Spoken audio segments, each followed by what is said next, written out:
what does a grateful brain look like? This is a bit of the science. This is also from the Greater Good magazine at University of California, Berkeley.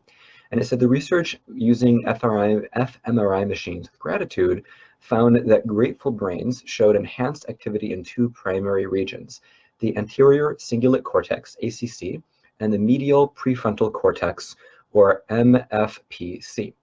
And those areas are associated with emotional processing, interpersonal bonding, and rewarding social interactions, moral judgment, and the ability to understand the mental states of others.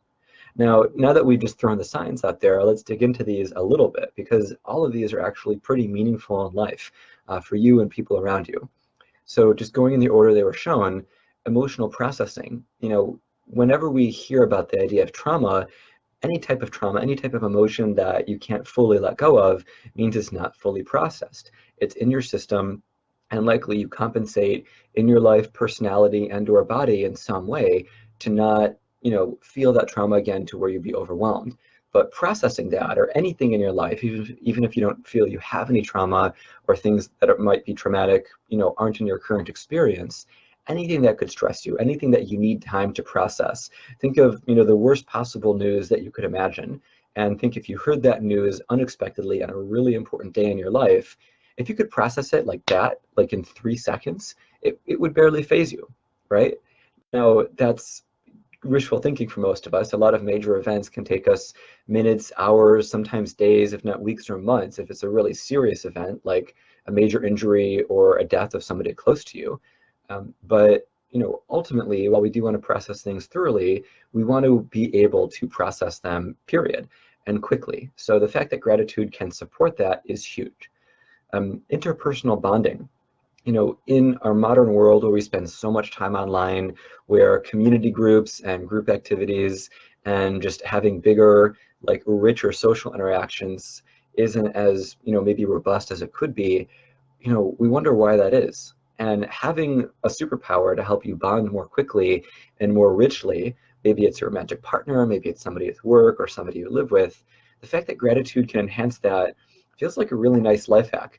If you think about it, interpersonal bonding just means feeling close, comfortable, secure with somebody and being able to connect with them and, form a bond, form a trusting relationship, being honest and caring with each other.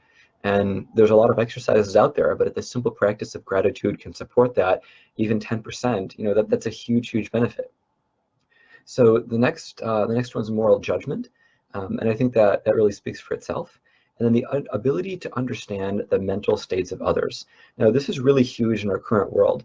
Autism and Asperger patterns, which I prefer to use as a word instead of disorder, those patterns have been said to be on the rise.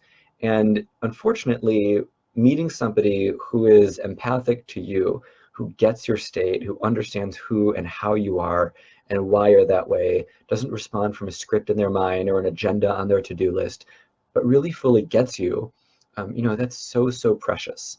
And you being able to give that to others can help you be a better friend, better lover, parent, child, boss, anything related to getting somebody else's world and not just coming from your own script, your own playbook. Now, the fact that gratitude has such incredible benefits in other areas, I was actually surprised to read that it boosts empathy.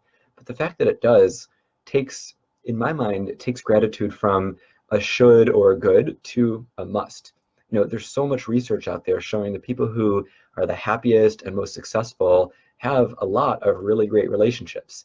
And if gratitude can help with that, even indirectly, it seems kind of like a no-brainer to practice it often. So I have 2 more research things to show you, and then I'm going to talk about manifestation. So one more is from Neuroimage, which is a journal from Elsevier. And the article is called The Effects of Gratitude Expression on Neural Activity. And the main thing I wanted to relay is just one sentence at the end of the journal's abstract that says, subjects who participated in gratitude letter writing showed both behavioral increases in gratitude and significantly greater neural modulation by gratitude in the medial prefrontal cortex 3 months later. Okay, so that's a mouthful, so let's unpack that science. Actually going in reverse order, the fact that doing gratitude letter writing, which is very simply writing a gratitude letter to somebody, maybe it's delivered, maybe it's not, maybe that person isn't alive, but you want to express gratitude to them. Maybe they're in your life and you give them the letter and that shifts your relationship. But the fact that writing a letter and multiple letters, hey, thanks for the love, the fact that writing gratitude letters can affect you 3 months later is huge, right? Any of the short-term things that we can do to boost our mood or emotion, listen to a good song, putting something in your body, doing a fun activity, unless it's a really pivotal life event, chances that it'll really affect you 3 months later, it's kind of hit or miss. But the fact that gratitude letter writing can do this is huge. Most of us have the materials where we can write a letter. And if you weren't aware of this, actually physically writing something with pen and paper uses different parts of your brain than, say, typing it or doing a voice note, which if you're friends, I'm a huge fan of voice notes. And they have a lot of great reasons for genuine communication to be shared. But even just the idea of investing in your future self, maybe 3, 5, 6 months from now, you're going to be going through a bigger challenge, you have a bigger goal, and you want to be more bolstered. Well, the best way to change the future is start in the present, right? So by taking on gratitude letter writing, and you can go online and find a bunch of different exercises. I would recommend, just a 3-paragraph gratitude letter, anything that comes to mind. Just be sincere, clear, and direct. Just doing something like that once a day, even for a week, will be a huge, huge shift. And the fact that that's kind of making deposits into your emotional bank account in the future, pretty nice. So the one other thing I'd like to touch on from this article is behavioral increases in gratitude and significantly greater neuromodulation in gratitude by the part of the brain that processes it. So if you think about it, it's like the gift that keeps on giving. The more you do something, the easier it gets. And I know I said that in the beginning, but having the brain region, having the scientific reference, which I put in the description, really helps this go from a nice idea of positive or wishful thinking to something actually demonstrated, if not proven, by a credible, good research journal with really nice science. So if we're thinking about what's the user manual for life, how do we live in the best way, that's what good research is meant to do. And gratitude is something most of us, if not all of us, can do most days of the week.